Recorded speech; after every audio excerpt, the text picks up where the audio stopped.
Death at Devil's Bridge. Chapter 21. A curse is like a stone flung up to the heavens, and maced like to return on the head that sent it. Sir Walter Scott, Old Mortality, 1816.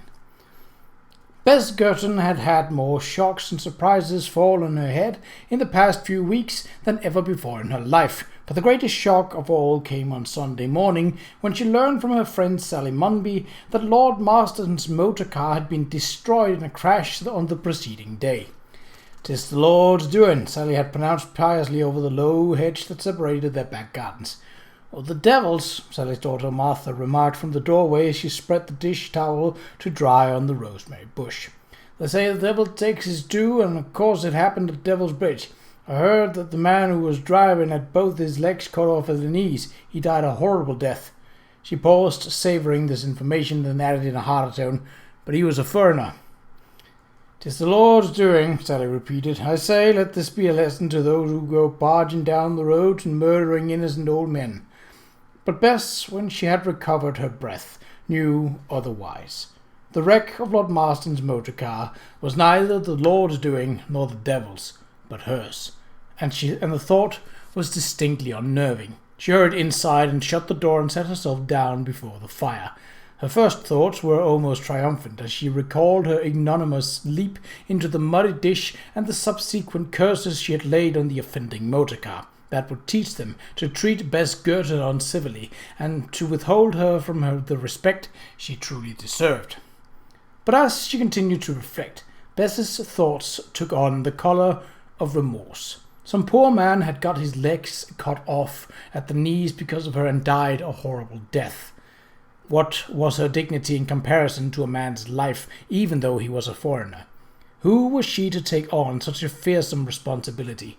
"Vengeance is mine, saith the Lord." But she had exacted the Lord's vengeance, and the devil's due too, come to that, and she thought fearfully that it might even be said in some quarters that she had done the devil's work for him. This new thought banished the last thread of Bess's triumph and made her shiver to the very roots of her soul. Would the devil be offended at the way she had raised herself above herself? Or would he, seeing how effectively she worked, now come to her and ask her to do other jobs for him? Both ideas filled her with alarm, but what could she do? The deed was done, and the man was dead, and there was no undoing either of those. The clock on the shelf clanged the noon hour, but Bess, lost in thought, failed to notice. Finally, at past, she rose from her chair, made a pot of tea, boiled an egg, and toasted a bit of bread. But when she sat down to it, she found that she could scarcely eat, and after a while she pushed it away. Bess was clearing this unfinished repast from the table when a knock sounded at the door. She opened it to discover on her very doorstep her friend Sarah Pratt, bonneted and shawled, and standing with her, Lady Catherine, in a smart brown wool suit and brown boots, with a woolen hat pulled over her ears and a very serious look on her pretty face. "Law," was all she could say before making a clumsy curtsy. "Well, Bess," Sarah demanded, for all the world as if she were accustomed to her friends dropping curtsies before her, "ain't you going to ask her ladyship to come in?" Bess recovered enough to offer the invitation, which was accepted with alacrity. Introductions were brief and hurried, and then the kettle was refilled and placed on the fender, and the three took seats around the table. Sarah on a broken stool, her ladyship on Bess's chair, and Bess herself on an upturned wooden box. "Lady Catherine," Sarah said sternly, "has summat to ask ye, Bess, summat important. You must tell the whole truth, so help ye God." That stung like a stone. "I don't want anybody to teach me how to tell the truth, Sarah Pratt," Bess said with asperity. "I wouldn't tell a lie if you were to give me a gold sovereign." "I'm very glad for that, Bess," Lady Catherine said in a grave but kindly tone, "for much depends on the truth that you tell us. I understand that you came to Bishop's Keep a fortnight ago to obtain," and she proceeded to recapitulate the tale she had been told, she said, by Bess's friend Sarah. Her former friend, that is, Bess thought, with a hard look at Sarah. "Now then, Bess," Lady Catherine said, having finished the story, "is that all true?" "Well," Bess said guardedly, It's the truth that I came for the pig's blood and took a quince jam in a little stoneware pot, which Sarah had said was my birthday gift along a cake. She stopped, thinking how to tell truly what was required of her without telling it all. And it's true that I came to see the balloon. In the dark or night? Sarah demanded. There was a moon, Bess said defensively. I could see the balloon perfectly well. And did you stop by the motor cars? Lady Catherine asked. Bess nodded slowly. And did you touch Lord Marston's car? Well, Bess replied, not to say touched. She raised her head and looked at Lady Catherine squarely in the eye. I didn't touch the motor car, your ladyship, as God is me witness. Lady Catherine looked back at her equally squarely. You're telling me that you did not tamper with it in any way. That presented Bess with a great difficulty, and she was silent for a moment. Well, she said, and stopped. Let us not quibble, Bess, Lady Catherine said firmly. Tell us, please, exactly what you did. Bess saw that she was not going to evade her ladyship's question. She hung her head and waited for the stone to fall. I cursed it. Lady Catherine stared at her. You cursed it. And then the simple story came out. She had first cursed the motor car in anger the night she was forced to fling herself into the ditch. She had cursed it again on the night she had visited the balloon, not in anger, but with a cold resolution. I'm not sorry the motor car's gone, she said at the end, with a touch of defiance, but I didn't mean for the foreigner to die. For that I'm sorry. Lady Catherine frowned. There is more to this than a simple curse. What was in the mustard pot that you dropped into the gondola? Bess felt her breath catch her in her throat. How did her ladyship know about that? When Bess did not immediately respond, her ladyship went on. I must tell you, Bess, that we have the mustard pot and that we have established a clear connection between the pot and a wrecked motor car. Now, the truth. A connection? Bess asked, frowning. What connection? But Lady Catherine only shook her head, and Bess saw that there was nothing for it except to tell the truth. Again, her telling was short and the story simple. When she was finished, she could see that her ladyship and Sarah were utterly amazed. Ye wanted it to fly? Sarah asked incredulously. That's why ye wanted the pig's blood? The receipt was in Gamma's book, Bess said, so I knew the ointment would work. The ointment, Lady Catherine said. Just what did you put in it? Bess scratched her head. Pig's blood, she said, and goose grease and honey and some herbs, water hemlock and chicory, like and a few others. She frowned, trying to remember what herbs she had added at her own inspiration.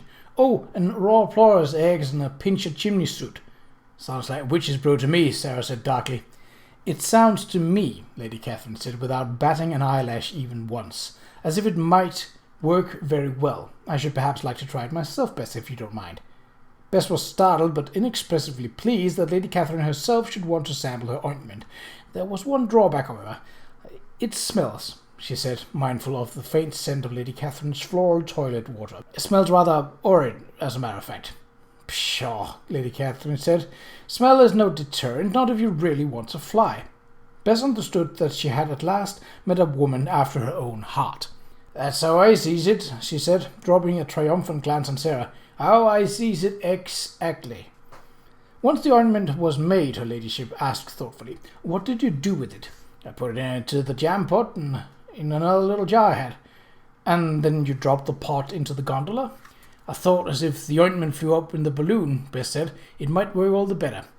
A logical assumption, Lady Catherine said. Have you had opportunity to test it? The ointment, I mean. Bess shook her head. I meant to get it out of the gondola, but when I heard about the crash and the poor foreigner, she swallowed way down once again by the guilt of what she had done. I'd be much obliged to have it, if it's all the same to you, your ladyship, she said humbly. Lady Catherine thought for a moment. You dropped the pot into the gondola and then you went to the motor car. Were you carrying your other jar of ointment with you? I was, Bess said, but I lost it. I had it in my pocket and it fell out. Where? Bess could only lift her shoulders and shake her head. She had no idea where she had dropped the jar. In fact, Sarah Pratt had so startled her with a loud question out of the dark that she had not missed it until she was well and safely down the lane. Lady Catherine leaned forward. And you're certain that you did not touch the motor car? No, your ladyship, Bess said with emphasis. On me honour. Well then, her ladyship said briskly, I think we have learned what we came to learn. She stood up and held out her hand. Thank you for your candour and helpfulness, Bess. She paused reflectively. Tell me, this desire of yours to wish to fly, is it of long standing? Of long standing, Bess cried. I've wanted to fly since I was a girl and saw Gamma Gurton going over the edge on her. She stopped and felt the colour mount on her cheeks. She was coming to trust her ladyship, but it wouldn't do to tell her what she had seen. Since I was a girl, she finished lamely. Well then, Lady Catherine said, putting her hat on her head without respect to the way it flattened her curls.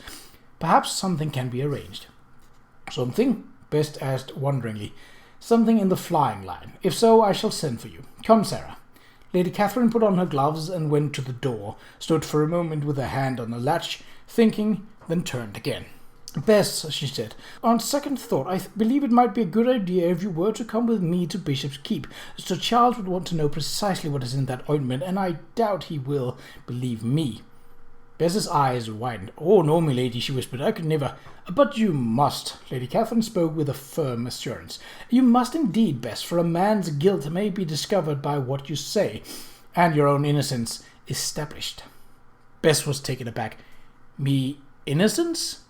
Indeed, it appears that someone found the jar of ointment that you dropped and dropped it onto the brake of Lord Marston's car. The car was wrecked as a result, and the man was killed. It took a moment for this to sink in. Your ladyship is saying, Bess said finally, that it wasn't me curses that wrecked the car and killed that poor foreigner. Sarah snickered, and Lady Catherine frowned at her. No, Bess, she said gently, it was not your curses. Now, will you come?